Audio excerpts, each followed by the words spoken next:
د اسلامي امارت په راتګ سره د زیربنایي پروژو په تدارکاتي پروسو کې روڼتیا او سرعت رامنځته شوی دی. اسلامي امارت د هیواد د بیا رغونې په موخه هڅه کوي چې په مختلفو سکتورونو کې بېلابېلې زیربنایي پروژې عملي کړي. په همدې موخه د ملي تدارکاتو کمیسیون په خپلو نوبتي غونډو کې د زیربنایي پروژو په تدارکاتي پروسو کې لا روڼتیا او چټکتیا رامنځته کړې. د یاد کمیسیون په جوړو شوو غونډو کې تر دې مهاله د لسګونو میلیارډو افغانیو په ارزښت پروژې منظور شوي دي چې د یو شمېر پروژو چارې یې بشپړې شوې او پر ځینو یې لا هم کار روان دی.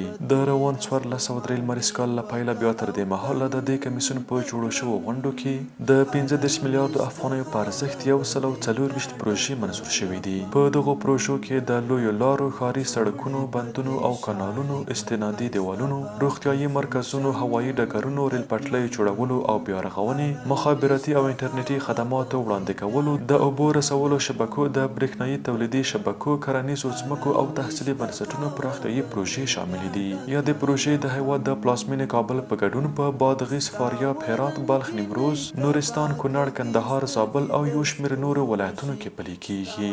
د دې پروژو په بشپړېدو سره نه یوازې د هیواد په بېلابېلو سکتورونو کې پرمختګونه رامنځته کیږي، بلکې ترڅنګ یې زرګونو کسانو ته په مستقیم او غیر مستقیم ډول د کار زمینه هم برابره شوې ده.